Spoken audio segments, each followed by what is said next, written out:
All right, everybody. Happy Tuesday, November 3rd. It is election day. We are not having any sort of anxiety whatsoever. So, of course, we have a great show put together here for you. Today, we're going to be talking about censorship, specifically censorship within the realm of social media and the internet. Being a YouTube show, I feel like this is something that hits really close to home for us. But I think the first thing we really want to start with is the most, recent thing to happen, a nice little Twitter feud between Jack Dorsey and Senator Ted Cruz. Gentlemen, what are our thoughts on this? Well, my first thoughts are it's pretty awesome to watch these two people kind of duke it out. Ted Cruz kind of reminds me of like my grandfather, having to teach him how to use a Twitter account or how to write an email. I think this kind of highlights the topic of, these old people don't know how to get on the internet. Like, come on. It should be so obvious to some of these older people, but no, they should have a team telling them how this Facebook works, how this Twitter works. It shouldn't be some big mystery when we discuss things. So some of the questions they were asking, the Google and Facebook and Twitter CEOs were frankly mind-boggling from someone that's supposed to have a team educating them about something before they talk about it.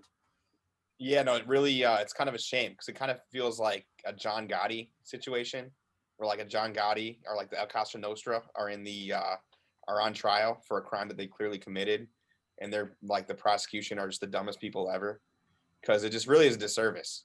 Because like Jack Dorsey is up to no good, and same with Google and Facebook, and they just like really are just doing a lot of softball questions and stuff that's clearly more towards like getting on cable news for like a two sentence like Twitter clip of like, oh, he really got him. He asked Jack Dorsey, who made you boss?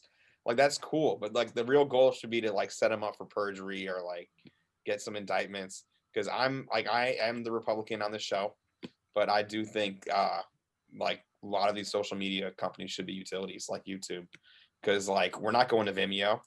Like YouTube really does have monopoly, and it is like kind of a huge risk, just like any utility. They take like a lot of infrastructure risk to host all this data, and there really aren't any alternatives. And if So, are you if saying? someone's saying BitChute or Vimeo, they're lying. You're lying. Oh, It's we're just watching this YouTube. show right now. It's on YouTube. Nowhere Yeah, else. So I'm this is the not. only No place one's you can going get it. anywhere else. Yeah. So, if are you saying more along the line? So, if in terms of a level of company liability, should there be liability placed on companies for the content that they are hosting?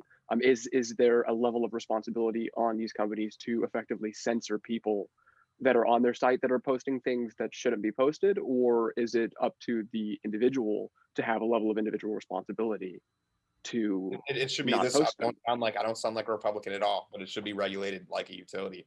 And of course, I'm all for individual responsibility, and people Hmm. shouldn't be criminals. But if there's like a systematic thing going on one of these utilities, like yeah, the company should be responsible.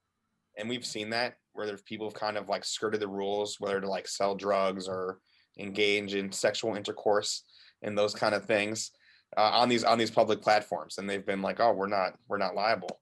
And even in the last election, how the people were saying that foreign governments and people were spreading misinformation, and Well, there's Facebook's we're not liable. We're the publisher, well, but there's a difference between Silk Road and Twitter. There's a huge oh no, I'm difference. saying it happens. You No, know, a huge difference. But I'm saying that let's say people were like exploiting something on Twitter to sell drugs or on Facebook. Like I think if that's a systematic thing, they should be in trouble. And well, the bigger thing is there should be a regulatory board or just more regulation. I feel like they should definitely cooperate with whatever law enforcement investigation is going on at the moment. However, I don't feel like they should be held civilly liable for somebody saying there's probably going to be a next civil war, which God, something like 30% of the population thinks right now, right?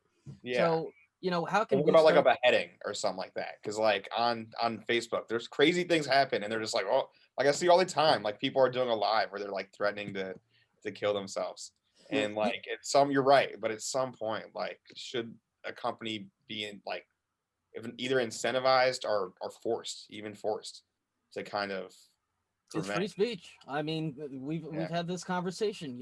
There's free speech for corporations just as much as there is free speech for people.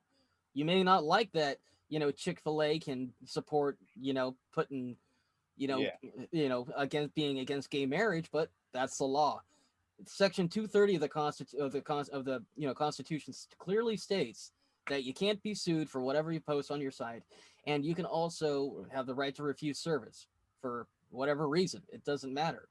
However, of course, Section 230 was written in the early infancy stages of the internet, way back in the day when it was, God, MySpace was the thing in the late 90s, early 2000s. So, of course, we probably didn't know that these social media companies would eventually become as big as they are now. I don't think anybody really saw that coming, So because who's responsible? Yeah, they thought like, because at the beginning of the internet, it was more of a free software movement where it was more collaborative, and I don't think there was even patents at the beginning of the internet.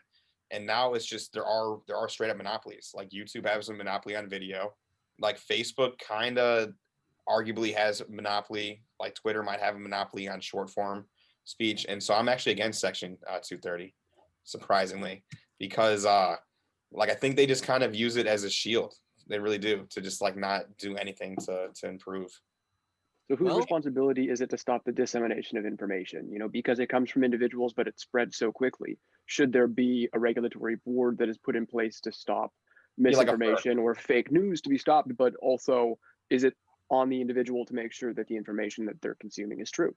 It's gonna be so weird. It's gonna feel so 2020, but there should be like a FERC, like for energy, but for like just for YouTube and just for Facebook, because they can't take on the burden. Like that's part of the problem too. Is I they don't can't. think it's all 100% evil, where they can't disseminate that much information that quickly Hmm. before like a lie travels when the truth is lacing its shoes, that sort of thing. Hmm.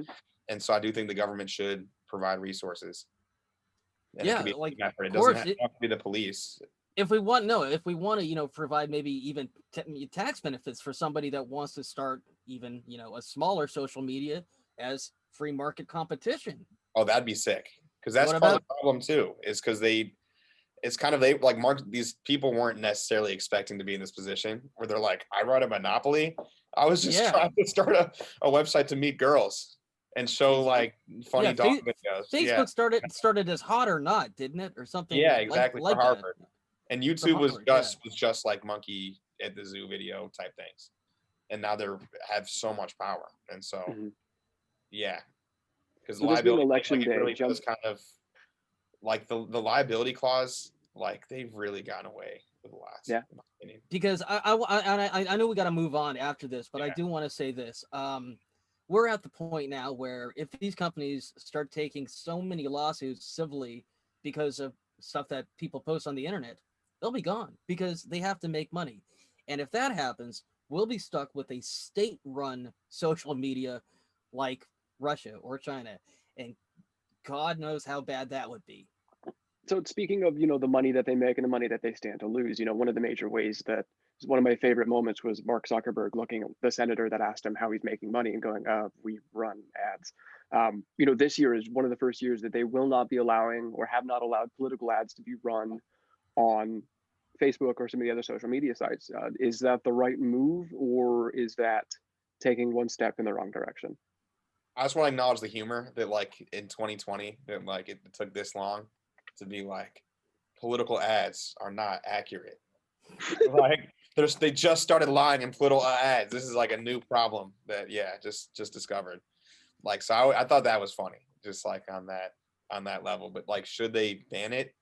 It's like once again they have so much power that it's kind of like like that's why we need a regulatory board, I because the actually answer is no, but politicians and political parties can game Facebook. I actually like Germany's approach to this. They actually limit how many political ads can be ran in, an hour section. So like maybe one every 2 hours. People would get the point.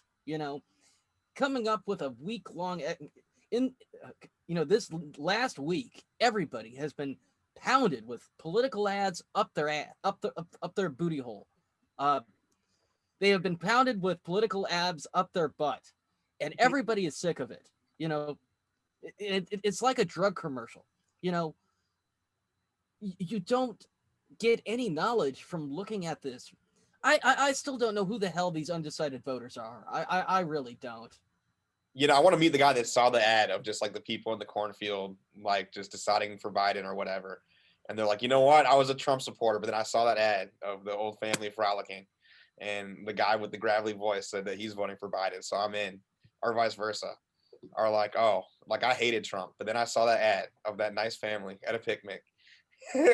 Totally Or- changed my mind. I'm so glad they spent $1 million during the football Wasn't that game that I have Brad all that I Pitt? have my entire savings on. It was But Brad Pitt, the guy with the grizzly voice. That was, I think, a Brad Pitt narrated ad, he did. which makes it that Oh. much funnier. The music in the Biden ads has been phenomenal. Yeah. But like Trump's been doing good with his limited choices with the YMCA and the Village People. Oh yes, I do love The that. Beach I'm a Boys? huge Village And how he People got a cease and desist order from the Village People to stop using his song. He did. Yeah. That sucks. That was so funny. He did Macho Man in India with like an entire stadium of people. Yeah, Oh, I know. it's so funny. Well, he was out here in Newport Beach recently for a political fundraiser with a guy that started, or not Oracle, whatever the VR company is that Facebook bought, and like the half the Beach Palmer Boys. Lucky? Palmer Lucky? Yeah, Palmer Lucky, and so they Yeah, basically dude, the Beach Boys he's were his like my entertainment. So age, now I we think. know Beach Boys are he's 28. Yeah. 28 years old, worth I don't know $2.5 billion. What we He's aspire already to. on. She's like a Steve Jobs, in my opinion, because now he's gonna change the world again. Because people don't really have fully realized the effect of VR and like the practical business applications and like in education and healthcare. And now he's like a defense contractor. Good for him. Oculus. Rubbing elbows with the administrations. Good for you, Palmer. We'd be lucky to have you on this show.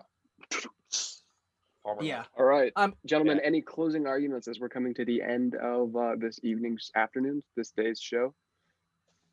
Gentlemen, the gentlemen and ladies and gentlemen, the internet was supposed to set us free. We have turned it into a 5-finger wank machine and pretty much just to slander each other anonymously online. We can do better. My closing argument is you should like put your hand on the mouse and like just scroll down, hit that like button, smash that like button, and comment and share. Oh no, closing argument on the issue on censorship is everyone has, like we talked about conspiracy theories last week. Like I've been willing to wager that everyone probably has an unpopular belief, maybe a conspiracy theory, maybe straight up like prejudice and like irrationally hates a group of people for whatever reason, whether it be a race or actors or whatever. And so don't cast stones in a glass house is my argument. Is like there are a lot of reasons why things should be, people should get in trouble and fines and sent to jail and like, rated R. Like there is reason for regulations and punishment, but don't be so quick to censor. Beautiful. All right. Well, happy election day, everybody. I'm sure we'll all be at the edge of our seat tonight and for the next week. Make sure to join us tonight for our live show and come back tomorrow where we're going to be discussing the Electoral College.